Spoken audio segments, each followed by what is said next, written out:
Bien, querido hermano y amigo, en esta oportunidad te quiero compartir una profecía que ya se ha cumplido, la cual es sumamente importante. Si eres un creyente, un renacido, te debería interesar sobremanera, y si no lo eres también te debería interesar, para ver cómo todas las profecías bíblicas se han cumplido en un 100%, como siempre digo, y se seguirán cumpliendo porque la Biblia es la palabra de Dios. He dicho esto, existe una gran diferencia entre tentar a alguien para que haga lo malo y probar su fe. Dios nunca tienta a alguien ni lo coloca en una situación con la intención de ser tentado para cometer un pecado. Dios jamás forma parte de algo que sea pecaminoso, pero en ocasiones, y debido a que quiere darnos crecimiento y madurez, y debido a que somos llamados a ser testigos de nuestra fe, Dios permite e incluso puede ponernos en una situación en la que nuestra fe sea probada, con el fin de que entendamos dónde estamos espiritualmente, y quizá una mejor razón sea para que podamos actuar con fidelidad al cumplir la voluntad de Dios, mostrando un testimonio santo ante la sociedad. Esto es exactamente para lo que Dios llamó a un rey llamado Ahaz o Acaz o Achaz, ¿sí? Se pronuncia Acaz en realidad, para que confiara en él, para que respondiera fielmente, y Dios le dio una gran promesa para que pudiera ver y comprobar por sí mismo si realmente Dios estaba detrás de esta situación. Si Dios sería capaz de derrotar al enemigo y resolver la situación en la que Acaz se vio involucrado. Dicho esto y estando ya en contexto, abramos la Biblia en Isaías capítulo 7, libro del profeta Isaías capítulo 7, y vamos a empezar a analizar cada versículo y veremos cómo este capítulo incluye una gran profecía bíblica, como anticipé, respecto al nacimiento del Mesías, una concepción milagrosa que anuncia que el Mesías, quien en sí mismo es milagroso, entraría a este mundo con el fin de que podamos recibir sus milagros. La manera en que el Mesías fue concebido en el vientre de una virgen, todo eso demuestra que Dios es grande y digno de ser alabado.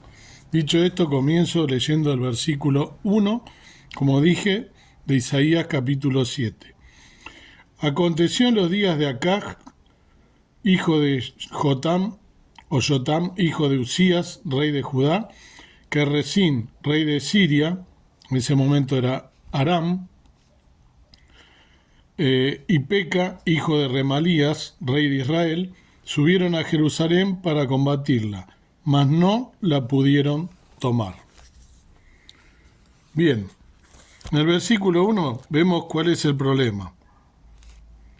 Específicamente vemos que el énfasis está en este reino del sur de Israel llamado Judá. Obviamente todos sabemos que dentro de ella la ciudad más importante es Jerusalén. Acaz era rey de Judá y Resín rey de Siria o Aram en ese momento. Y Peca rey de Israel, reino del norte. ¿Sí?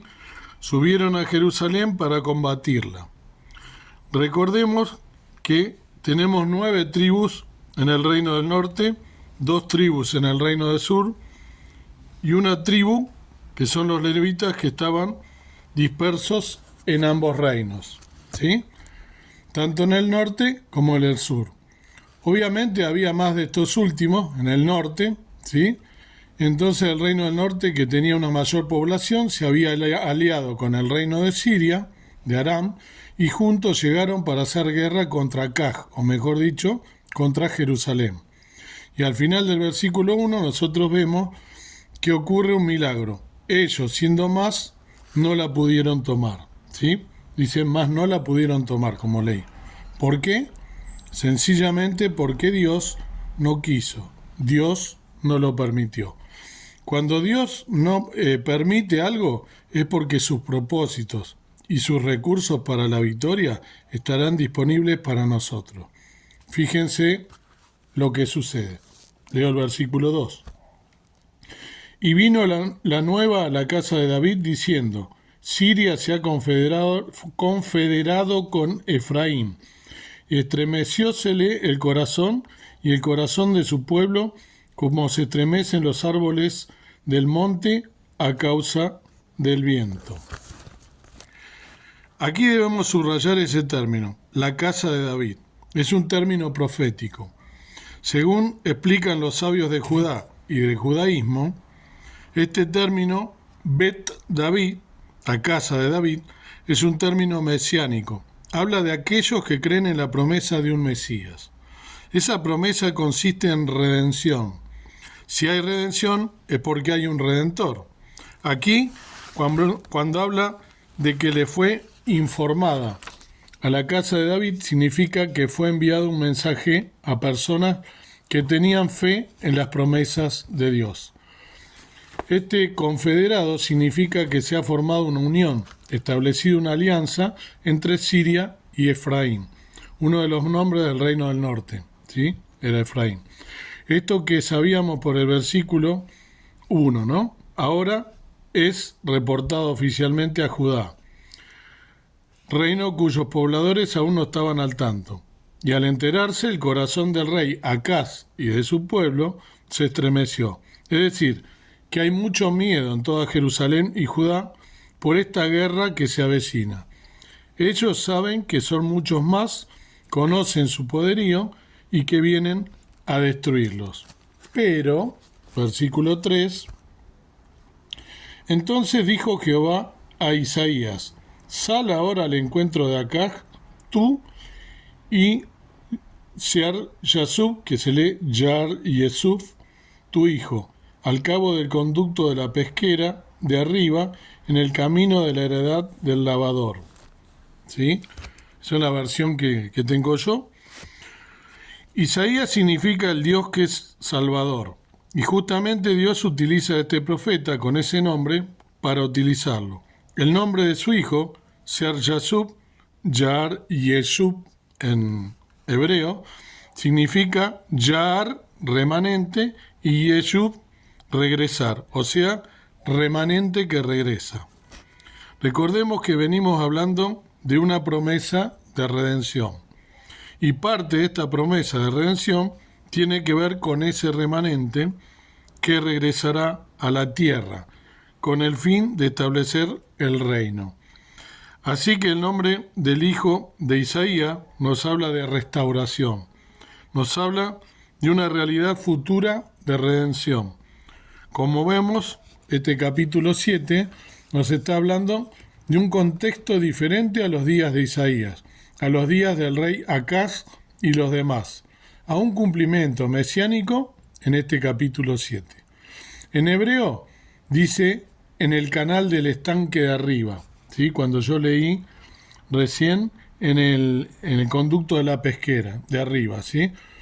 En hebreo es en el estanque, en el canal del estanque de arriba, en el camino de Sadek Cavas, Sadek Koves se pronuncia, campo de lavado significa.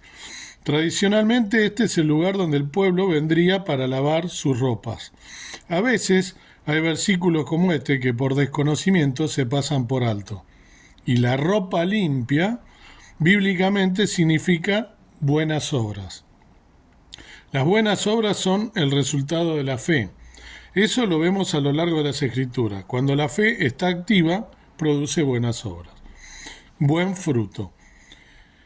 La fe que no está activa, que no está funcionando, la fe que está muerta, no produce obras, ¿sí? Si bien las obras no nos salvan, pero la fe produce buenas obras y da testimonio de que somos salvos. Yo espero que oír esto les resulte muy familiar, ¿no?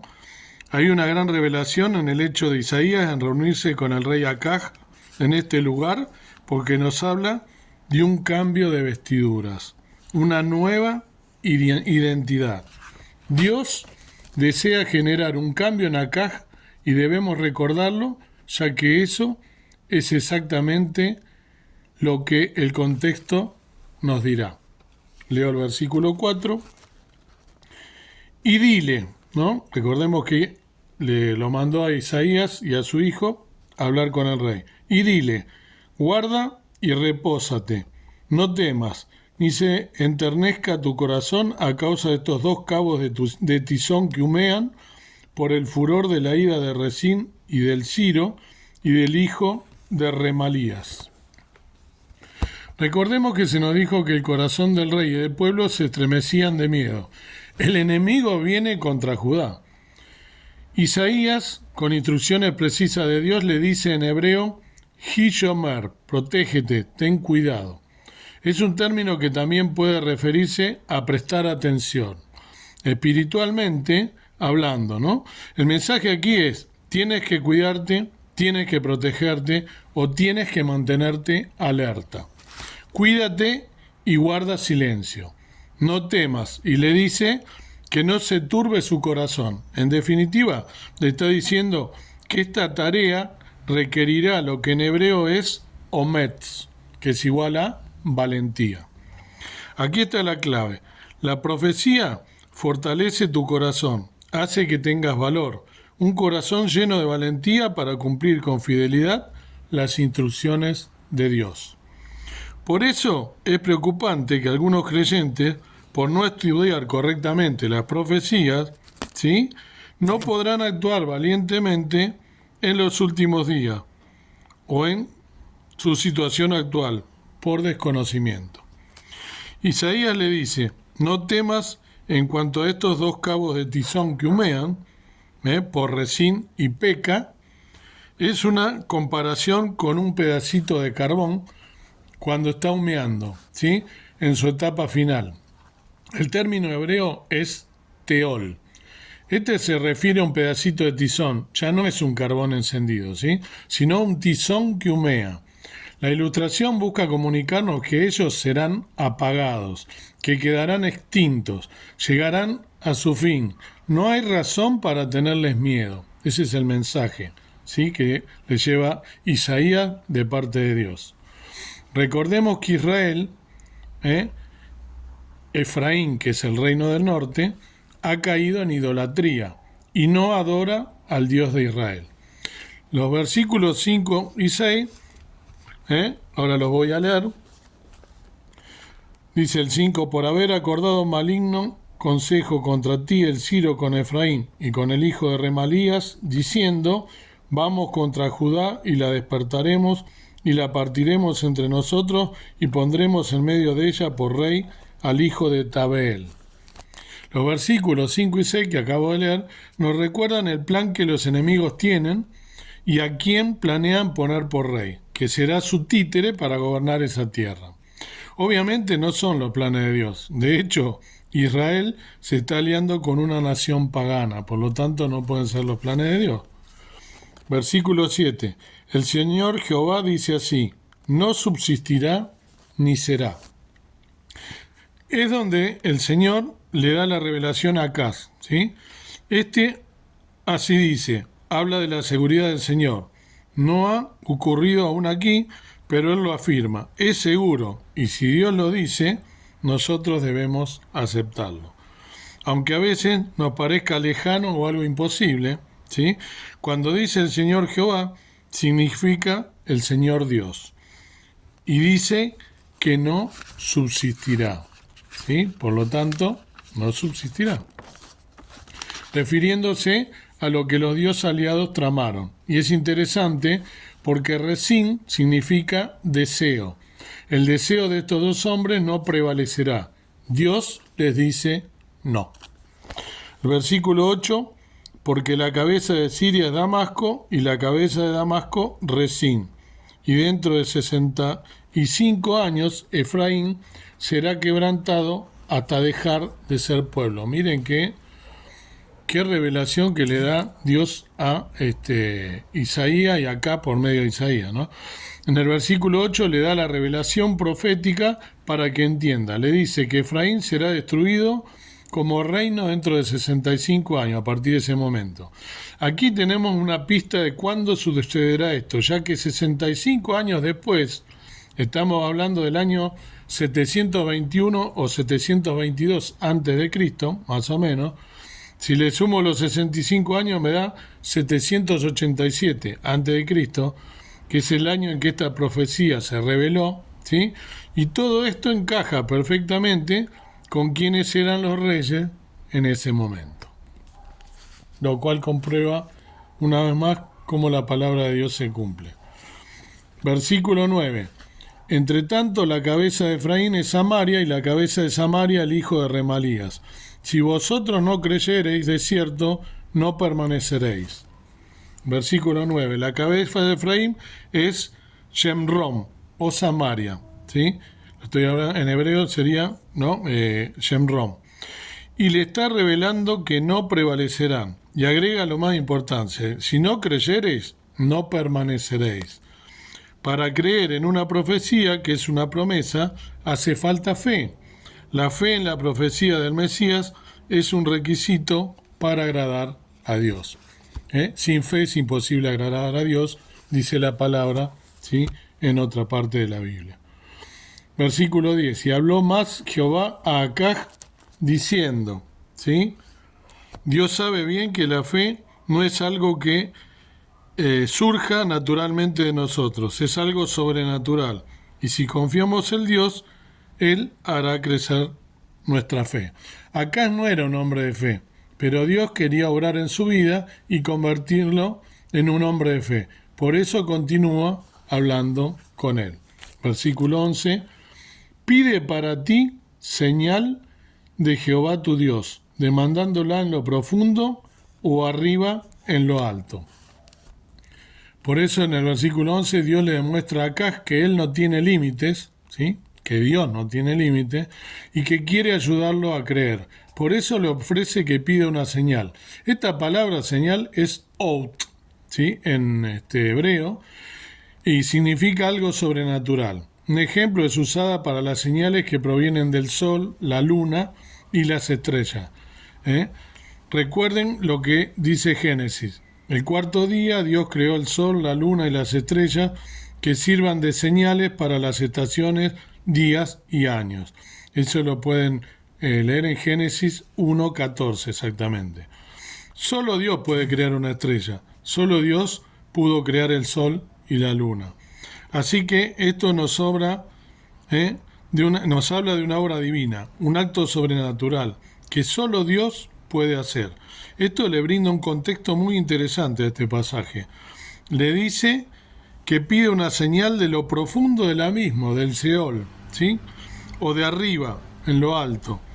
Es un modismo para decir, pide lo que quieras, ¿sí? Nada es demasiado grande. Puedes pedir desde el cielo hasta lo profundo del abismo. Pide lo que quieras para que veas que lo que te digo es verdad. ¿Te gustaría tener una oportunidad así, querido oyente? Pero ¿cuál fue la respuesta de Acaz, no?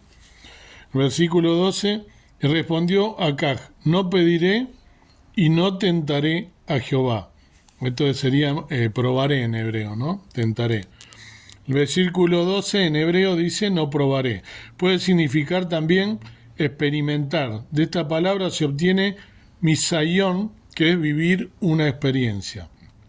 Pero él no quiere involucrarse, comprometerse en una actividad en conjunto con Dios, porque es una persona extremadamente carente de fe. ¿Te suena familiar? No quiere darle ni siquiera una oportunidad a Dios para que se manifieste en su vida. Triste, ¿no? Viniendo la palabra de Dios y de un profeta.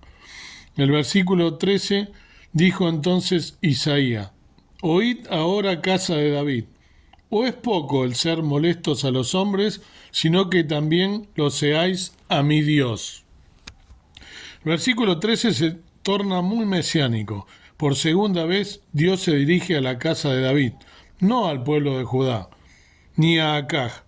Es para aquellos que creen en la promesa de un Mesías. Aquí está la confirmación de que es mesiánico este relato, esta profecía. La casa de David significa básicamente la congregación de los redimidos. ¿Eres parte de ella? ¿Eres un redimido? ¿Has aceptado al Mesías? Si es así, eres parte de la casa de David. Aquí está preguntando, ¿son ustedes tan débiles? Los hombres son débiles, pero Dios, nada puede cansar a Dios, ¿no? El versículo 14 dice, por tanto el mismo Señor os dará señal. He aquí que la Virgen concebirá y parirá hijo y llamará su nombre Emmanuel. Acá está la finalización, ¿no?, profética que tanto conocemos, tantas veces hemos leído, sobre todo cuando se acerca Navidad. Dios dará una señal que sale de sí mismo, que viene de Él. Esta es una profecía bien mesiánica y dice que dará una out, una señal, que habíamos hablado anteriormente. Out, término para señal. Este término aparece también en el libro de Génesis 4:15, ¿sí? La señal que le puso a Caín, tenemos tiempo, lo vamos a leer, Génesis 4:15. Recuerdan cuando Caín mata a Abel, en 4:15 dice, y respondiéndolo Jehová, cierto que cualquiera que matare a Caín 7 veces será castigado. Entonces Jehová puso señal en Caín para que no lo hiriese cualquiera que le hallara. Después de matar a su hermano Abel, ¿no?, porque la ofrenda le agradó a Dios, en cambio la de él no, él le tomó odio a su hermano y lo mató. Entonces, para protegerlo, para que nadie lo matara a él, le pone una señal, una out, ¿sí? Esta palabra en hebreo, esa señal, está aquí en Génesis 4:15. La señal que le puso a Caín luego que mató a su hermano, para que nadie pueda matarlo a él. ¿Tú puedes ponerle una marca en la frente a alguien para que no lo puedan asesinar? No, solo se trata de algo tan sobrenatural que solo Dios puede hacerlo. Aquí Dios le dice la Virgen, en hebreo, Alma. Hay otro pasaje, Génesis 24:16, donde allí Virgen es Betulá, ¿sí? En Génesis 24:16. Vamos también a buscarlo y a leerlo. Después tú puedes buscarlo también, por supuesto. Génesis 24:16. Y la moza era de muy hermoso aspecto, virgen, a la que varón no había conocido, la cual descendió a la fuente y llenó su cántaro y se volvía. Cuando se acuerdan de Abraham, ¿no?, que haya Rebeca, bueno, es en ese caso, donde allí virgen entonces significa Bétula, y se agrega la expresión que no ha conocido varón. El término Betulá significa mujer joven, de quien se presume no ha conocido hombre, y es virgen. Pero en Génesis 24:43 dice, llegué pues hoy a la fuente y dije, Jehová, Dios de mi señor Abraham, si tú prosperas ahora mi camino por el cual ando, ¿sí?, se usa la palabra alma, que es virgen, habla no solo de una joven virgen, sino íntegra, ¿sí? Acá, perdón, leí el 42. He aquí yo estoy junto a la fuente de agua, sea pues que la doncella que saliere por agua, a la cual dijere, dame a beber, te ruego un poco de agua de tu cántara. Acá en castellano se traduce como doncella, ¿no? Aquí esta es la palabra alma, que es virgen. Habla no solo de una joven virgen, sino íntegra.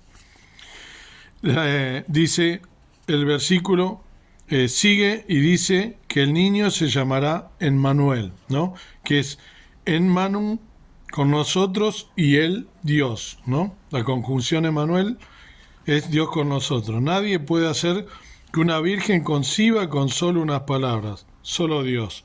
Dios declaró que la Virgen concebiría un niño y daría a luz. Y que iba a nacer sería llamado Emmanuel, Dios con nosotros, el Redentor y Salvador de la humanidad, nuestro Señor Jesucristo. Así nacería, en el cual tenemos redención. Si tú rechazas, desprecias y no crees en el nacimiento virginal, no eres salvo, ya que si lo niegas, no conoces quién es Jesús. Este nacimiento está ligado a su naturaleza divina. Dios quiera que si tú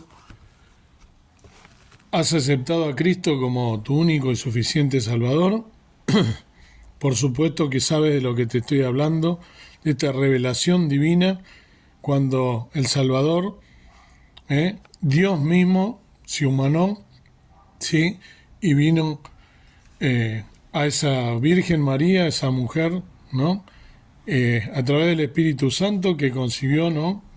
Parió un hijo, y ese hijo sin pecado era el mismo Dios, Jesús, que vino, ¿sí?, a redimir a la humanidad. Todos aquellos que hemos por fe aceptado la gracia, ese regalo de Dios, ¿sí?, a través de su Hijo Jesucristo muriendo en una cruz, siendo el mismo Dios, ¿sí?, para redimirnos de todos nuestros pecados.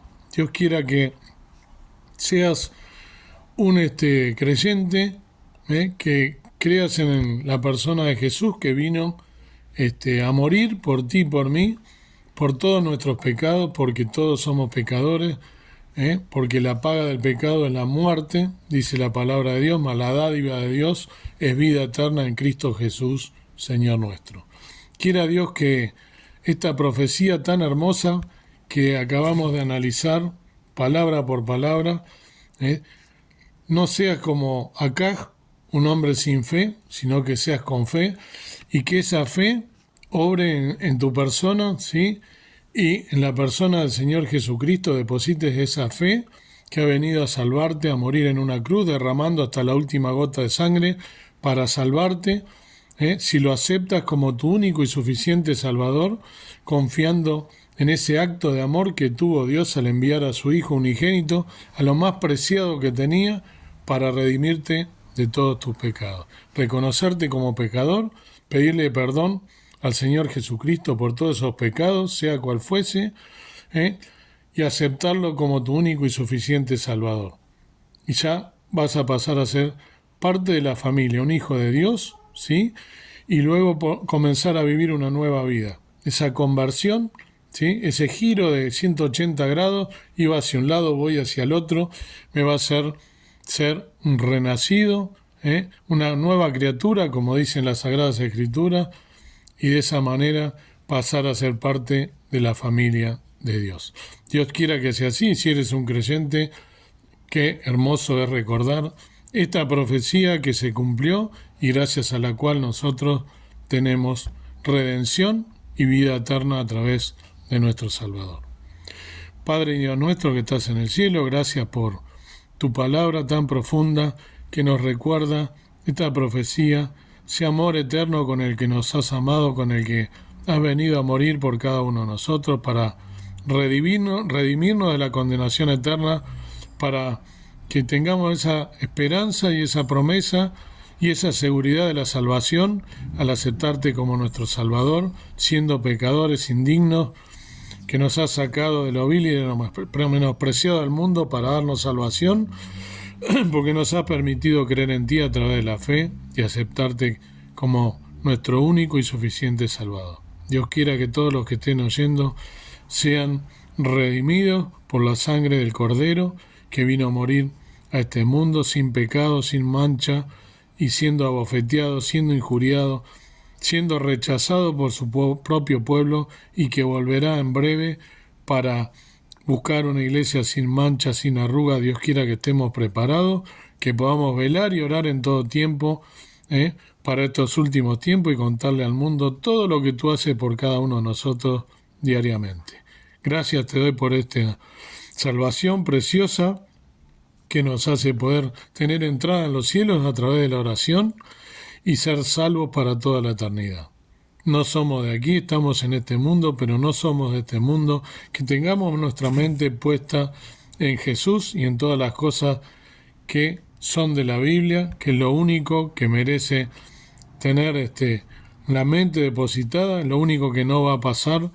Todo pasará menos tu palabra, dice la Biblia, las Sagradas Escrituras. Ayúdanos a serte fieles hasta el último día, hasta que nos lleves de este mundo o hasta que vengas en tu venida a buscar a tu iglesia. Gracias por esta salvación preciosa, perdona mis pecados, dejo todo en tus manos en el nombre de Cristo nuestro Salvador. Amén. Que Dios te bendiga y que puedas meditar en estos asuntos.